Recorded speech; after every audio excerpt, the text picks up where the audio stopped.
Hi, everyone. We just finished a 5-week series called Building Thriving Families, and I hope it was helpful for you. But I could almost feel some of your tension because as I presented biblical truths and models on family, I could hear some of you thinking, but that's not been my experience. That's the ideal, but my marriage looks nothing like that, or my singleness feels nothing like that, or our parenting is far from resembling that. And all around us in our culture, the idea of family structures is almost dead, or at least it's dying. So where does that leave people who haven't experienced the ideal, who haven't had a healthy parent relationship, or haven't had a great sibling experience? Maybe your pursuit of your Christian faith has led to people close to you abandoning you. How does this widespread deterioration of family affect how we see each other in the church as brothers and sisters? That's the bridge that I want to build this week and what we're going to be talking about in this next series. You know, Jesus had a revolutionary take on the idea of family. Some might even call it alarming. Jesus was part of a family. He had a mom, Mary. He had an adoptive father, Joseph. He was conceived by the Holy Spirit, remember, so Joseph wasn't his biological father. Mary and Joseph had other children, and so Jesus had some half-brothers and sisters. According to our definitions, then he was from a mixed family, but he never took a wife of his own, and he never fathered children of his own. And so contrary to this idea that the highest social obligation of every Christian is to settle down and start a family, Jesus had a pretty radical perspective. And this revolutionary view came out in a very interesting encounter with his own family members over in Matthew 12, 46 to 50. You can get there, and we're going to be jumping around the Gospels a little today, but we're going to start in Matthew 12. And in this chapter, Jesus was under a lot of ministry stress. The religious leaders had finally overtly declared their intentions to destroy him. And the crowds still aren't totally getting his teaching, and they're demanding signs to authenticate his ministry.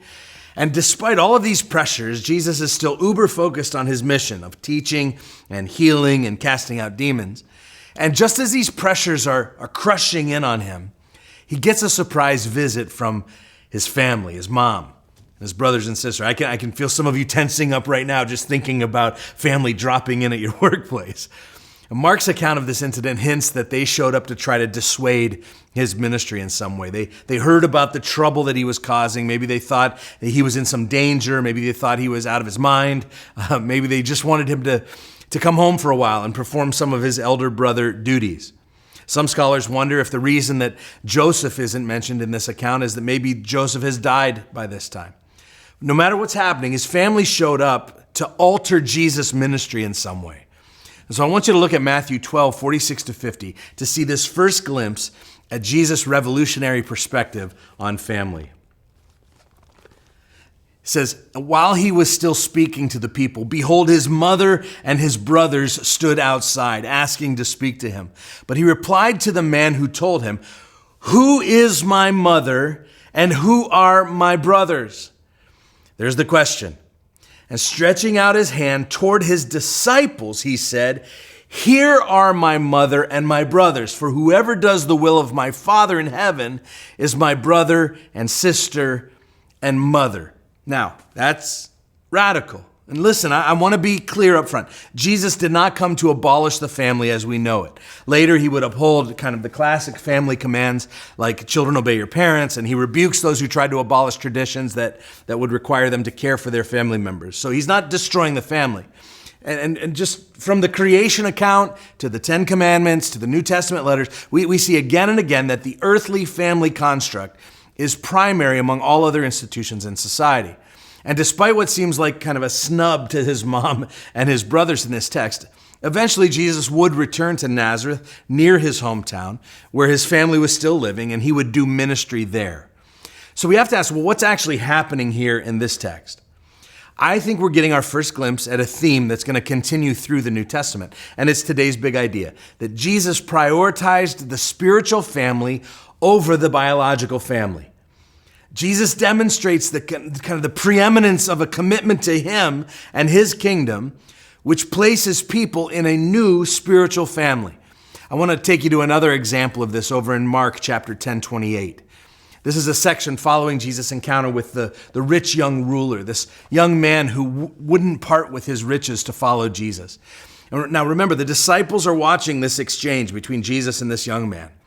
And as the young man hangs his head and he walks away from Jesus, leaving this opportunity of a lifetime, Peter, always the opportunist, pipes up. It says, and Peter began to say to him, see, we have left everything and followed you. And so the drama of the moment hangs in the air. And Peter goes, well, look at us, Jesus. We left all that stuff and followed you, the stuff that this guy wouldn't leave. And Jesus is so gracious. Look at this incredible promise. He says in verse 29, Jesus said, truly I say to you, there is no one who has left houses or brothers or sisters or mother or father or children or lands for my sake and for the gospel, who will not receive 100-fold now in this time, houses and brothers and sisters and mothers and children and lands with persecutions, and in the age to come, eternal life. And so the promise of Jesus is that every sacrifice you make for God in this lifetime will be rewarded many times over. In other words, it'll be worth it. And we all know, we've read the Bible, we all know that we're promised heavenly rewards for earthly sacrifices. And Mark mentions that idea at the end of this passage. But there's another phrase a little earlier in verse 30 that gives, it's a totally radical insight into Jesus' concept of family. Jesus says that you're also going to receive the things that you gave up as rewards 100-fold. Look at this phrase, now in this time. Remember, they had given up brothers or sisters or mothers or father or children to follow him. And he says that in this age, in this time, in this lifetime, that they are going to receive those relationships back 100-fold. You will receive family-like relationships that will more than make up for those that you lost for the sake of Christ in this lifetime.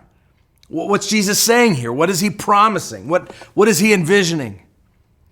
Well, just like he played his hand in that last passage with his own family, Jesus is playing his hand here. He's promising a new family, a new community.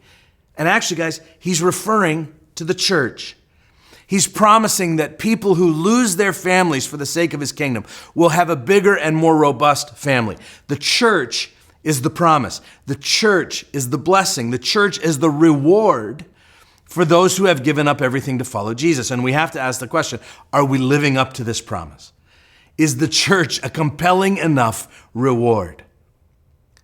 And there are glimpses of this, even in our midst. I was talking to a friend from Grace a couple weeks ago. He was responding to our family series, and he said, you know what? My family growing up was a mess. Dysfunction, abuse, alcoholism. I didn't stand a chance. And they said, do you know what changed everything for me? Grace Church. He said, I met Jesus here. I have a new community of friends here that I get to do life with. My whole life has been turned around. And so, yeah, there are glimpses that relationships in the church are supposed to mirror a healthy relationship with our biological brothers and sisters. And so often we've settled for less than that. So often we've settled for I come to service on Sunday, I say hi to one person in the lobby afterwards, and before you leave, you kind of talk about the game and what's for lunch, and then you call that Christian community. That is not living up to the reward. Jesus is promising his followers that when you're an outcast from your own family for the sake of the gospel, community is coming for you. And it's called the church. It's called the ecclesia. And he's casting vision that there will be a spiritual family that for many people will be closer to you than your biological family. This has caused me to reflect lately on exactly what the local church uniquely offers people. I mean, it's not preaching and teaching. You can get the best preaching in the world at the click of a button on any podcast, any YouTube channel. You don't need to listen to a hack like me. The best preachers in the world are at your fingertips. So is the best music. You can dial up any playlist from anywhere in the world and get better worship music than any church can produce around here. That there are 1,000 activities, for example, that your kids can get involved in other than our kids ministry here. But there are a couple of things that you can't get at the click of a button. You can't get a community of friends who are like family to you. You can't just dial that up on a device. And you also can't find a localized mission. You can't digitally produce the ability to go out like an army, as we did a couple of weeks ago with Serve Erie, and serve marginalized communities in your own city. So you get two unique resources through a local church. And honestly, most people in the world are desperate for both of these things. You get community and you get purpose. In fact, a healthy local church serves two of the major problems in our world today, loneliness and tribalism. A church solves loneliness with community. A loving community of people who serve Jesus and each other, and a church solves tribalism with purpose, because that community that you're engaging in is diverse. It's diverse in age and background and race and political position, and you're pursuing a bigger purpose, bigger than all those things. And the common ground for it all is Jesus. The church family, it's community and it's purpose, and it's the reward Jesus promised his followers.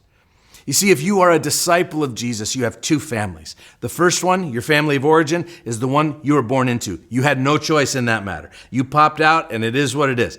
That family may have been very nurturing, or it may have been very dysfunctional. But either way, your family of origin cannot be changed. However, when you're born again through Jesus Christ, you inherit a new family. It's called the family of God. And you are grafted in, you are adopted in. You have a heavenly Father, and you have a whole new set of brothers and sisters, and a whole new group of spiritual relatives to lean on in the church. And my point here, coming back to it, is to show you that Jesus' revolutionary view of family was to prioritize spiritual family over biological family. Let's look at one more example of this from Jesus. It's in John 19, in the crucifixion account of John. Jesus is hanging on the cross. His disciples have fled in fear, except for John and Mary and some other soldiers and admirers. Look at John 19, 26 and 27. We read, "When Jesus saw his mother and disciple whom he loved," that's John, "standing nearby, he said to his mother, 'Woman, behold your son.' And then he said to the disciple, 'Behold your mother.' And from that hour, the disciple took her to his own home." What's happening here? At Christ's declaration, Mary and John became family to one another. And they would demonstrate all of the loyalty and commitment to one another that one would expect from a biological mother and son. So at Jesus' word, those who are not in the same biological family are united in a spiritual family at a level of intimacy which rivals and sometimes even transcends that of those whom you are connected to by blood. And this metaphor of a spiritual family, it was adopted by all the New Testament writers. And so when Paul wanted the Roman church to welcome and help Phoebe, he called her our sister. And when Peter wanted to commend Silvanus to the church, he called him a faithful brother. And when the apostolic writers wanted to address an entire congregation, they frequently called them brothers and sisters. This all stems from the truth that as Christians, we are adopted as children of God into the household of God. Paul tells us of our new heritage when he writes in Romans 8:14, "For all who are led by the Spirit of God are sons of God. For you did not receive the spirit of slavery to fall back into fear, but you have received the spirit," look at, "of adoption as sons, by whom we cry, Abba, Father." The Spirit himself bears witness with our spirit that we are children of God. So God created us, and then he adopted us as his very own children. Ephesians 2:19, Paul says, "You are no longer foreigners and aliens, but you are fellow citizens," look at, "with God's people and members of God's household." So here's what that means for us. If you're at one of our physical locations today, I want you just to take a look around for a second. The people in the seats all around you are, in fact, your spiritual family. Now, many of you, for you, the church doesn't necessarily feel like a family yet. Maybe it still feels more like a crowd. Or maybe for some of you, it feels more like a college classroom. Or maybe it feels like a concert or an event that you come to every once in a while. That's not how Jesus views it. That's not how the New Testament envisions it. The church is a family. And so we're going to be looking at the church's origin story over the next couple of weeks in the book of Acts to see how the church family is supposed to operate. But today, I just want to lay the foundation, and I want to introduce you to three distinguishing markers of Jesus' new family. The first is this: we are unified by our discipleship, not our bloodline. So biological families are unified by bloodlines, DNA that was passed from one generation to another, and finally ended up at you. And sometimes it leaves you shaking your head, frankly, when you see your crazy uncle with his shirt off doing the Macarena at a family reunion. You're like, I can't believe we're blood relatives, but we are. The spiritual family of Jesus is not held together by blood. It's held together by something more powerful. It's held together by love. The blood of Christ expressed in love. Selfless, life-giving, agape love. And the love of Jesus is so powerful that it always positions the love of family, our biological family, in second place. Jesus is asking us to imagine a different social order where relational community is not dependent on natural bloodlines, but on discipleship. And Jesus came to establish this new family of disciples who will follow him with the entirety of all of our lives. And that family, that spiritual family, gets priority position. And it caused Jesus to say stuff like, whoever loves father or mother more than me is not worthy of me. Whoever loves son or daughter more than me is not worthy of me. He's not being harsh here. He's talking about priorities. And he's redefining family around himself. Yes, we all have a physical family here on earth defined by bloodlines, but there is an even more important family that we get to belong to, and it's the family of God. It will last forever, and it's defined by our discipleship, our followership of Jesus. And the key, you see, to this family unity is love. He says it this way in John 13, "A new commandment I give to you, that you love one another, just as I have loved you. You also are to love one another. By this, all people will know that you are my disciples, if you have love for one another." Sounds pretty straightforward. That is until you remember that when Jesus selected his disciples, he chose 12 individuals from across the divides of a very polarized Jewish society, both politically and economically. It was a deeply divided ancient world. And just to put it in modern terms, there were Pharisees who would have been kind of like our, far-right fundamentalists of our day, deeply conservative on all issues, political and social. Then there were the Essenes. They were kind of like the Amish. They were separatists. They were unengaged, uninvolved with the world. Then there were the Sadducees. They were probably most like what we would call progressive mainline Christians, leaning liberal on most social issues of the day. And then there were the Zealots, maybe similar to like a Black Lives Matter protest group. Activists who were confrontational to the government. And then there were what were called the Sicarii, who were the violent faction. They were willing to take matters into their own hands, almost like Antifa or, the bombers of an abortion clinic. Now, these parallels aren't perfect, I understand, so don't get super literal with it all. But I'm trying to get you into a headspace here so that you can see the lengths to which Jesus was going to redefine how we view our spiritual family. Jesus himself, by the way, didn't fit into any of those groups. But when he gathered the 12, he had some who were sympathetic to all of them, sympathetic to the Essenes, some Sadducees, some Zealots. And it was a scandal who he chose to be part of his new family. In fact, the Bible uses a Greek word, scandalon, to talk about the emotional impact of Jesus' ministry. It was scandalous. He basically went around, he grabbed some protesters from the streets, he grabbed an evangelical, he grabbed a couple Amish kids, he grabbed a government worker, and he says, "Now, a new command I give you, love each other. And if you do that, the world will know that you're truly my disciples." Well, you're darn right they'll know. Can you imagine these people loving each other? See, Jesus scandalizes and disrupts the framework of our definitions of who will be in our new family. He says there's something bigger going on here than these small-minded divisions that you've erected between yourselves. And then he showed us the way by his example.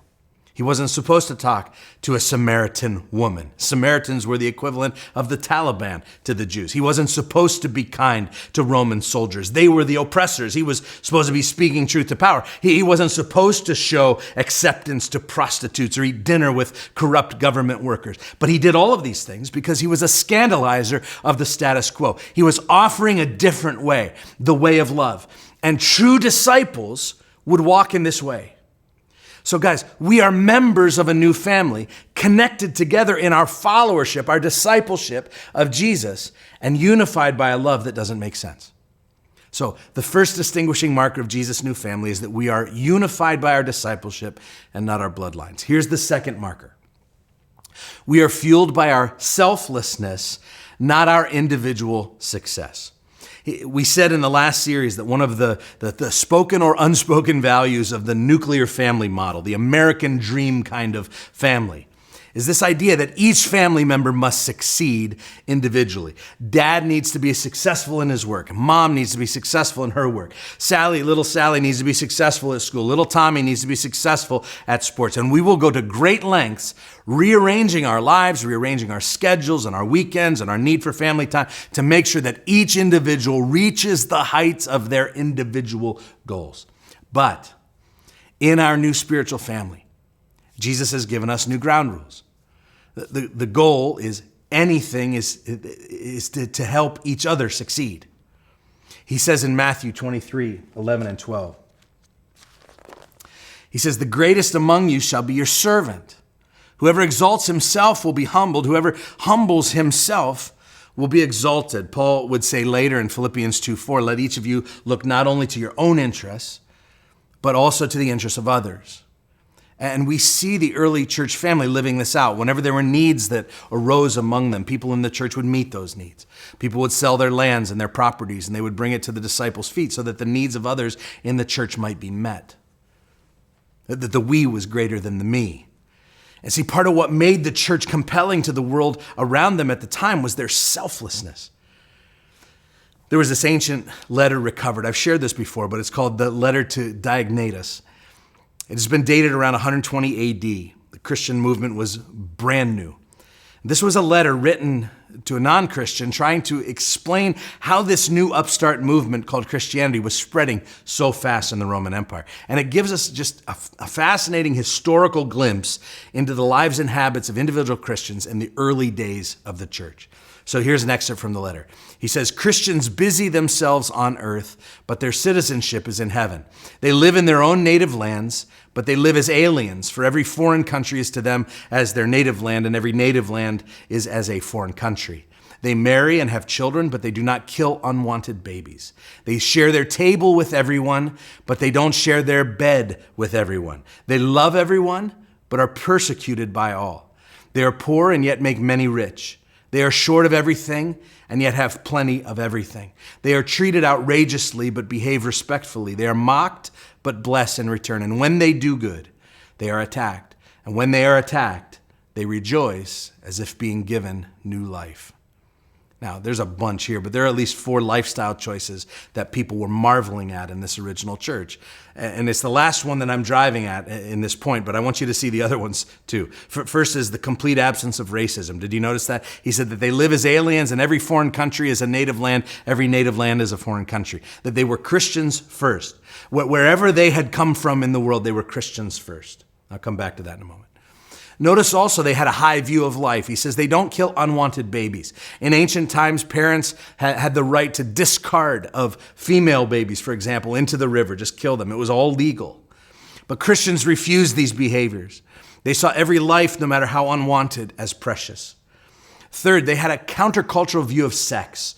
Notice they didn't share their bed with everyone. A pagan understanding was that sex was just another appetite. When you're hungry, you eat. When you had sexual desires, you had sex with whomever. And Christians came along and they said sex is a celebration of a complete commitment within the context of marriage between a man and a woman.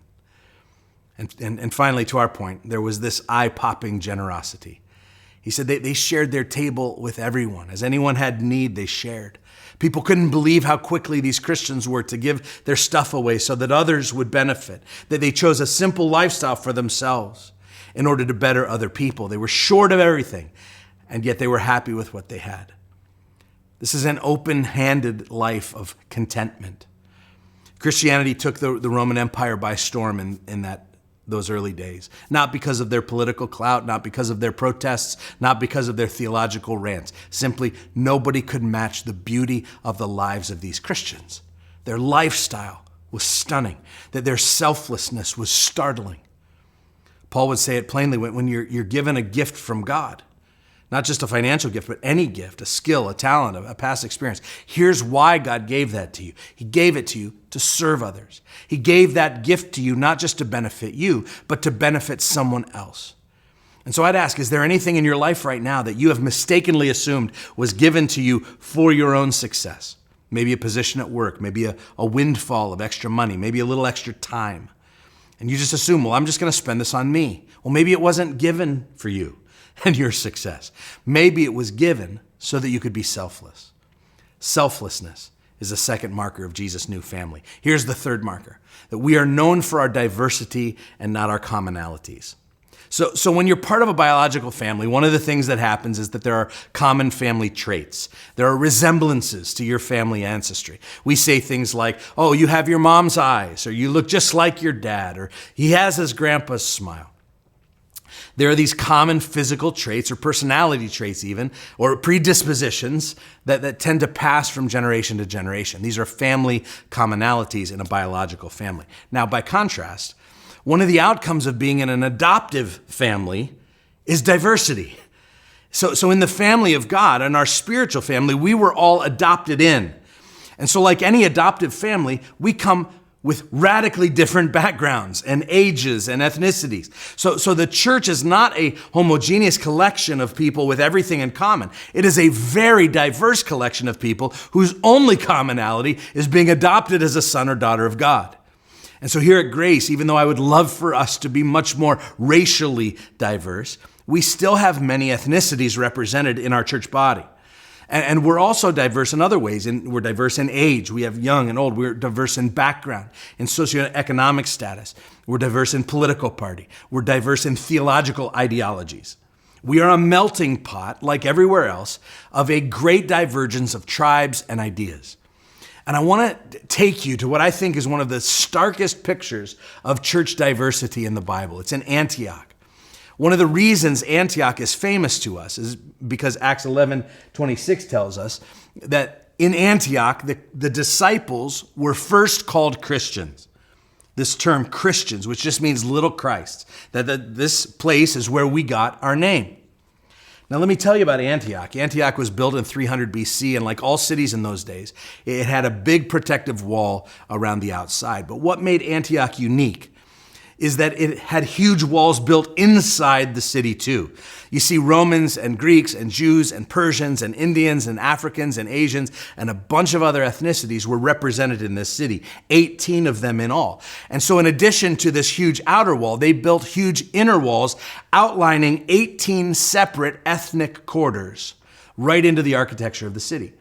They were trying to physically keep these ethnicities from interacting with each other, because each one thought that they were superior to the rest. And if out in the marketplace, for example, a Jew stepped on the cloak of a Roman, or there was some sort of dispute over food between an African and an Asian, then a fight would break out. And soon everyone from one group would want to wipe out every single person from the other group. This was the situation. Well, guess what happened in Antioch? The gospel of Jesus came into that city through the ministry of Paul and Barnabas. And you know what? People started crossing walls to worship Jesus together. And as a result, our spiritual ancestors were first called Christians in Antioch. The people around had to invent a word to assign to these folks because they defied category. They couldn't say anymore, well, there are the Romans worshiping, or there are those Jews worshiping, or there are the Greeks doing what they do, or look at the Africans over there doing their thing. There was a little bit of everyone following this Christ. And so the new group that they're a part of seems to be taking precedent over their original ethnicity. They seem to love Jesus over their ethnicity of origin. And so let's just call them little Christs. Let's call them Christians. And today the term Christian comes with some negative baggage in our culture, doesn't it? But in the first century in Antioch, Christian was synonymous with inclusive, was synonymous with welcoming, grace-filled, diverse, unified. They lived so counterculturally that the world had to give them a brand new name. And guys, today I realize we don't have 18 physical walls dividing the church into groups, but that doesn't mean they're not there. So what would it look like in our day for the gospel to penetrate all of those invisible walls? See, in this new kind of family imagined by Jesus, we have to make a lot of room for people who are not like us. What an interesting and yet difficult assignment. It means that if you're part of a church where you need to get what you want all the time, you're not going to be happy in that church. One of my pastor friends used to tell his church, he says, you're going to probably really like about 60% of what we do around here in this church. And he said, the other 40%, you're not going to like at all. But that 40% that you don't like at all, just remind yourself that there are other people in this church family who really love that 40%. And for their sake, you'll endure it. It's one of the compromises we make by living in an adoptive family where everyone comes from different backgrounds and traditions and preferences. It's one of the consequences of living in Jesus' revolutionary version of family, a spiritual family that Jesus prioritized even over the biological family. So what do we do with all this? Well, let me give you a couple of next steps. The first, as always, is this, is to come back for this whole series. We're going to be talking about life in this church family for the next 3 weeks. Would you prioritize it? Would you put those 3 hours over the next month on your calendar? Like, you don't have to commit for the rest of your life, but will you just do it for the month of August? Just say, I'm not going to miss a week. I just believe God honors it when we prioritize gathering with the church. That's number one. Second is a theme that you're going to hear all month, and I'm going to build it out much more in the weeks to come. But let me just give you a quick peek today. I want to invite you, maybe even urge you, to join a life group if you're not already in one. And for some of you, it's time to lead a life group. So you can currently get up-to-date information on both of those things over at whoisgrace.com/life groups. We currently have 81 Grace groups that meet all over our region, mostly in people's homes. But there are online possibilities as well. We would love to see another 20 or so groups start up over the next couple of months to accommodate newer people who are looking to get into community. So if you'd like to lead a group, we have a process to help to train and prepare you for that role. We're not just going to throw you into it without taking some time to equip you for the task. But our life groups are one of the best ways to begin to practice living out this new kind of family that Jesus called us to. Again, much more on that in the weeks to come, but I want to plant the seed today. I love you guys, and I look forward to walking through this next series with you. God bless.